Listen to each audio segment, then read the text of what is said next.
أجمعين. أما بعد، أعوذ بالله من الشيطان الرجيم. بسم الله الرحمن الرحيم. فبما رحمة من الله لنت لهم ولو كنت فظا غليظ القلب لانفضوا من حولك. صدق الله العظيم.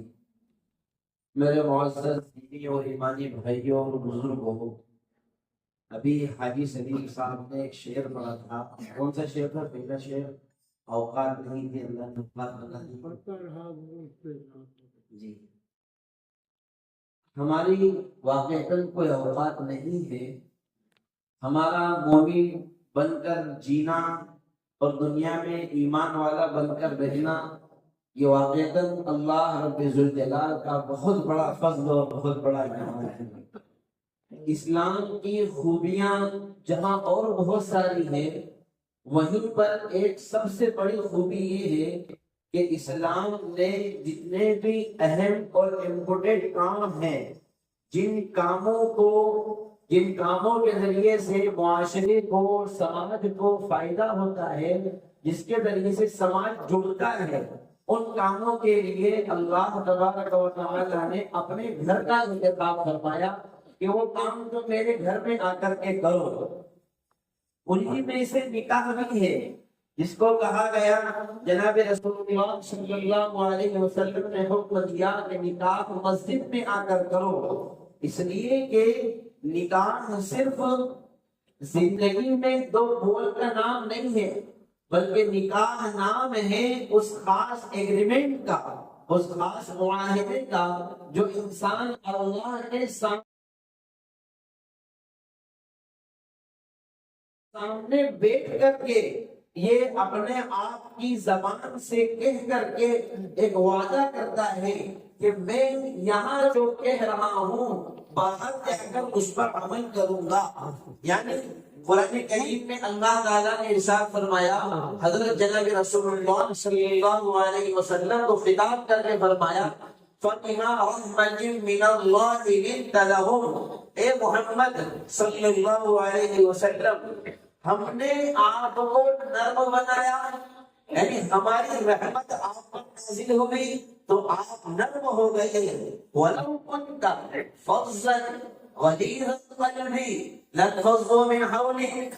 اگر آپ کا مزاج سخت ہوتا، آپ کی زبان سخت ہوگی، آپ کا لہجہ سخت ہوتا، آپ بات میں لوگوں کو ڈانٹتے پھرتے، اگر آپ کے اخلاق عمدہ نہ ہوتے تو یہ جو لوگ آپ کے پاس ملے جلے نظر آ رہے ہیں، یعنی صحابہ، کیونکہ مختلف خطے کے لوگ، مختلف علاقے کے لوگ، مختلف زبانوں کے لوگ، مختلف پیشے کے لوگ اور مختلف رنگ و روپ کے لوگ، مختلف کاروبار والے لوگ، سب جناب محمد رسول اللہ صلی اللہ علیہ وسلم کے سامنے جانور تلفظ ہوا کرتے تھے، بیٹھا کرتے تھے. اللہ نے فرمایا ہماری رحمت کی وجہ سے آپ نرم ہوئے اور آپ کی نرم مزاجی کی وجہ سے یہ آپ سے جڑ گئے. اگر آپ سخت ہوتے، یہ سارے کے سارے لوگ آپ سے نفرت کرتے، آپ سے دور بھاگ جاتے، آپ کے قریب نہ آتے. پھر آگے فرمایا فاعف عنہم، آپ ان کے ساتھ عفو درگزر کا معاملہ کرو. واستغفر لہم، ان کے اگر غلطی ہو جائے تو اللہ سے ان کے گناہوں کے لیے استغفار کرو. وشاورہم فی الامر، اور کوئی اہم معاملہ پیش آئے تو مشورے کے لیے ان کو بھی بلاؤ. اب آپ سوچو گے کہ اس آیت کریمہ کا نکاح کے مجلس سے کیا تعلق ہے؟ اس میں تو نکاح کا کوئی تذکرہ ہی نہیں ہے. بالکل مفسرین کرام نے لکھا ہے کہ یہ آیت نکاح کی مجلس پہ اس طرح پھر بیٹھتی ہے کہ نبی کریم صلی اللہ علیہ وسلم کے واسطے سے اللہ تبارک و تعالیٰ نے دنیا میں بسنے والے تمام لوگوں کے لیے اور دنیا میں رہنے والے اور سماج میں رہنے والے تمام افراد کے لیے ایک پیغام دے دیا. وہ پیغام دولہے کے لیے بھی ہے، دلہن کے لیے بھی ہے. وہ پیغام تمام شادی شدہ مردوں کے لیے، تمام شادی شدہ عورتوں کے لیے ہے. کیا کہ ایک تو یہ کہ اپنے دل کو نرم کرے اور کیوں؟ اس لیے کہ دل کی نرمی لوگوں کو جوڑنے کا سبب بنتی ہے اور دل کی سختی لوگوں کو توڑنے کا سبب بنتی ہے۔ آپ دیکھیے بسا اوقات ہماری چھوٹی سی نادانی اور چھوٹی سی غلطی گھروں کو توڑنے کا سبب بن جاتی ہے۔ تو ایک تو یہ پیغام دیا گیا، اپنے دلوں کے اندر نرمی پیدا کرو، اور زندگی میں اونچ نیچ کا ہونا، نکاح کے بعد کی زندگی میں ماں باپ کے لیے بھی پیغام ہے کہ آپ اپنے بچوں کے ساتھ نرمی اختیار کرو، آنے والی بہو کے ساتھ نرمی اختیار کرو۔ شوہر کے لیے پیغام ہے کہ اپنے باپ اور ماں کے ساتھ ہمیں نرمی اختیار کرنا ہے، بیوی کے ساتھ میں نرمی اختیار کرنا ہے۔ بیوی کے لیے پیغام ہے کہ اپنے سسرال والوں کے ساتھ نرمی اختیار کرنا ہے، اپنے ماں باپ کے ساتھ نرمی اختیار کرنا ہے۔ اس لیے کہ معاشرہ اور سماج جو چلے گا وہ دلوں کے جوڑ سے چلتا ہے۔ نکاح کی زندگی جتنے ثابتوں سے چلتی ہے اس سے کئی گنا زیادہ رابطوں سے چلتی ہے۔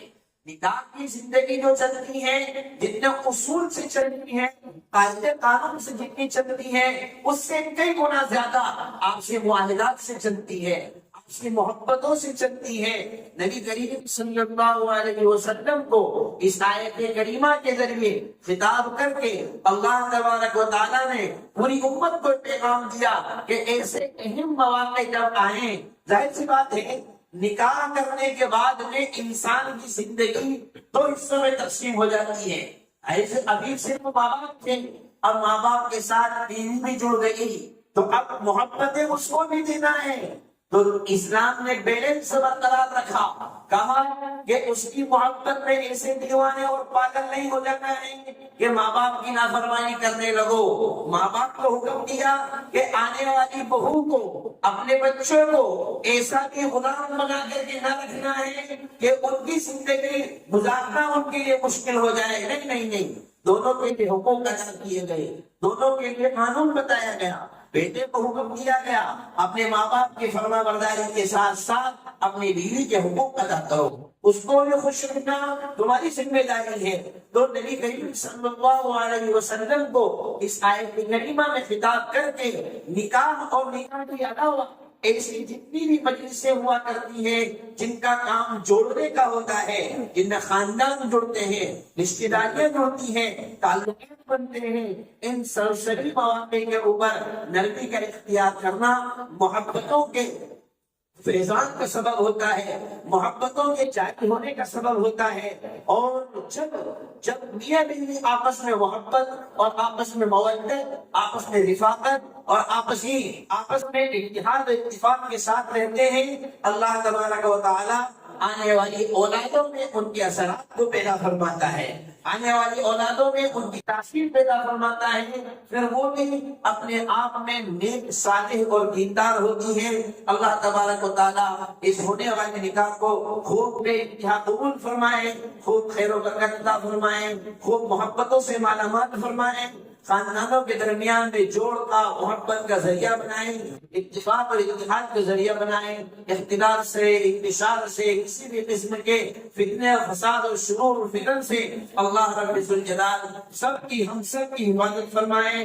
خاص طور پر اس جوڑے کو نکاح کے ذریعے سے ہونے والی تمام کی تمام برکتوں کو اور تمام کی تمام نعمتیں اللہ اس جوڑے کو خاص طور پر نصیب فرمائیں۔ وما توفیقی الا باللہ۔